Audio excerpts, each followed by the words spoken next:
Teman-teman yang dirahmati Allah Subhanahu wa taala, kisah Ibu Musa ini adalah salah satu contoh tentang orang gak bakalan kecewa kalau bersandar kepada Allah. Itu gak bakalan.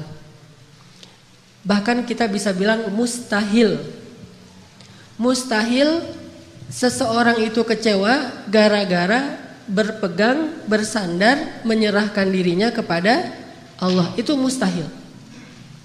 Bukan seperti itu sunnatullah. Karena siapapun yang berserah diri kepada Allah, maka dia telah berpegang kepada tali yang paling kokoh.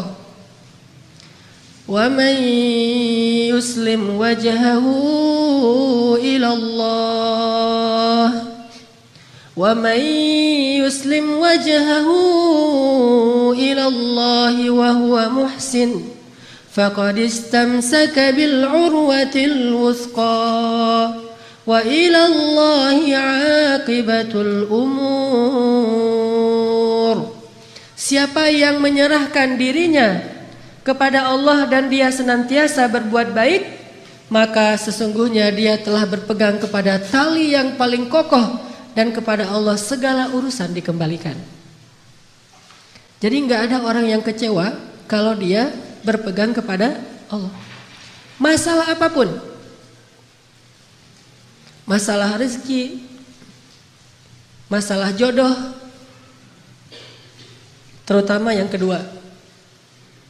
Kalau kita bergantung kepada Allah dalam urusan jodoh, maka insya Allah kita nggak akan kecewa. Mak comblang yang paling baik itu adalah Allah. Kalau mak comblangnya ustadz, kadang-kadang ngecewain. Ustadz, ini CV saya. Oh ya, kriteria yang kamu cari seperti apa? Saya mah nggak susah-susah ustadz, standar-standar aja. Ya standar yang gimana? Yang tingginya 180, yang kulitnya bening, sampai kalau minum kelihatan airnya ngalir gitu. Transparan. Kemudian yang hidungnya seperti pedang, yang matanya seperti bidadari. Tahu mata bidadari? Belum. Besar dan sayu, tapi nggak belok. Belok apa teh? Sudah pernah lihat Ustaz? Ada di rumah saya. Oh iya. Nah ini kriterianya. Terus kata Ustadz, kalau yang kayak gitu Ustadz juga mau gitu ya. Akhirnya pas ketemu Ustadznya duluan yang ta'arufan. Ini kalau mak comblangnya manusia. Tapi kalau mak comblangnya Allah, jauh lebih meyakinkan dan gak bakalan kecewa. Dengan kriteria apapun, wa huwa ala kulli syai'in qadir. Dan kalau Allah menjanjikan yang baik akan ketemu dengan baik, pasti innahu la yukhliful mi'ad. Allah tidak pernah mengingkari janjinya. Masalah apapun kita harus mengandalkan Allah. Coba deh selalu ngandelin Allah. Bahasa gampangnya gini, udah tenang aja, ada Allah. Itu. Dan kalau kita sudah melibatkan Allah, la yudayya'akallahu idzan. Itu pasti Allah enggak bakalan ngecewain kamu. Kalau udah ngandelin Allah, ini gimana nih? Udah tenang aja, ada Allah. Allah tidak akan mengecewakan. Salah satu kalimat udah tenang aja ada Allah adalah la tahzan, innallaha ma'ana. Kalau kita ada teman lagi galau gitu, terus kita bilang, la tahzan, innallaha ma'ana. Apaan tuh? Kan dia bingung. Mending kita terjemahin aja. Gak harus persis kalimat la tahzan, innallaha ma'ana. Karena kalau kita baca hadis ada tambahan lagi tuh.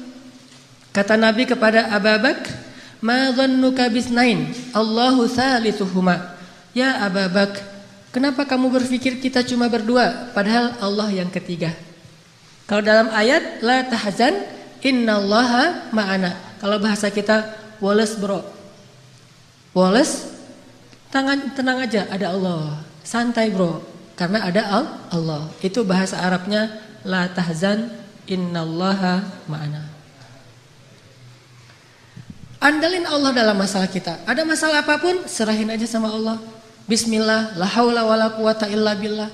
Bahkan kadang-kadang hanya dengan berzikir la haula wala quwata illa billah, Allah kasih keajaiban yang luar biasa. Karena setelah seseorang bersandar kepada Allah, la yudayya'anallahu idzan. Pasti Allah enggak akan ngecewain. Coba teman-teman bayangin, Nabi itu udah ikhtiar habis-habisan. Ketika beliau mau hijrah ke Madinah, beliau tidak langsung menuju ke arah Madinah, tetapi malah menuju ke arah yang berlawanan dengan kota Madinah untuk menghindari pengejaran dari orang-orang kafir Quraisy. Yang kemudian beliau menginap beberapa malam di dalam Gua Thur. Sebetulnya kalau mau disebut lebih pantas bukan gua, tetapi lubang, karena kecil sekali. Dan kemudian beliau meminta tolong kepada keluarga Abu Bakar untuk membawakan makanan setiap hari, yang waktu itu dibawa oleh Asma bintu Abi Bakr yang sedang hamil 7 bulan. Naik turun gunung untuk bawa makanan kepada Rasulullah. Kemudian anak laki-laki Abu Bakar menghilangkan jejak dan mencari berita. Ikhtiar yang udah maksimal. Tapi qadarullah, ketahuan juga. Ada pembaca jejak yang tahu ternyata Muhammad bukan menuju ke arah kota Madinah, tetapi berlawanan. Sehingga mereka mengejar Rasulullah sampai di mulut gua. Di sini ada pelajaran, gimana pun hebatnya ikhtiar kita, selalu ada celah untuk bisa gagal. Walaupun tetap kita harus berikhtiar, tetapi tidak akan pernah sempurna dengan hanya ikhtiar logika kita. Akhirnya musuh berada tepat di mulut gua, yang kemudian kalau ada sebuah riwayat hadis, walaupun sebagian ulama mengatakan ini riwayat yang kurang kuat, bahwa ada laba-laba membuat sarang di mulut gua, sehingga orang-orang berpikir gak mungkin manusia masuk tanpa merusak sarang laba-laba. Ada lagi hadis yang mengatakan ada merpati yang membuat sarangnya juga di mulut gua, gak mungkin orang masuk tanpa merusak sarang merpati, dan seterusnya.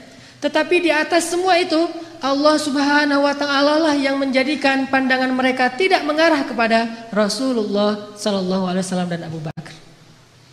Ketika mereka berada tepat di mulut gua, kalau mereka mau ngelihat ke bawah sedikit saja melongo, itu sudah kelihatan Rasulullah dengan Abu Bakar. Tetapi Allah palingkan wajah mereka. Mereka melihat ke seluruh penjuru kecuali ke bawah kaki mereka. Sampai Abu Bakar udah khawatir sekali. Kalau bahasa kita mungkin udah galau berat nih. Kemudian Abu Bakar mengatakan, ya Rasulullah, kalau mereka ngelihat ke bawah ini pasti kita ketahuan. Abu Bakar tidak takut kepada mereka. Abu Bakar khawatir terhadap keselamatan kekasih beliau, yaitu Rasulullah. Bukan Abu Bakar yang penakut.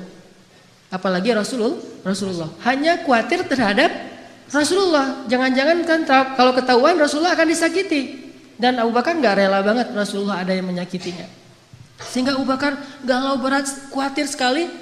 Dan dengan tenang Nabi mengatakan, ma dhannuka bitsnaini ya Abu Bakar. Kenapa kamu pikir kita hanya berdua?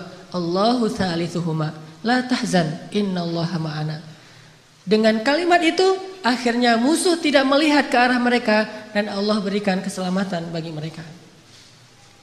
Ini kalau kita bersandar kepada Allah.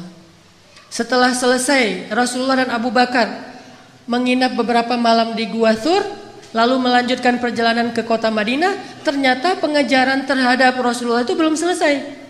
Belum berhenti. Muncullah seorang pembaca jejak baru namanya Suraqah bin Malik. Masih kafir dan dia mengejar hadiah 100 ekor onta dari Abu Jahal kalau dia dapat membawa pulang Muhammad hidup atau mati. 100 ekor onta.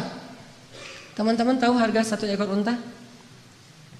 1 ekor onta itu kalau onta yang dipakai berdagang, bukan onta yang dipakai nyembelih. Kalau yang dipakai nyembelih paling 40 juta, 50 juta. Kalau yang dipakai untuk perjalanan berdagang, 1 ekornya itu 300 juta. 1 ekor ontanya 300 juta. Jadi puluhan miliar.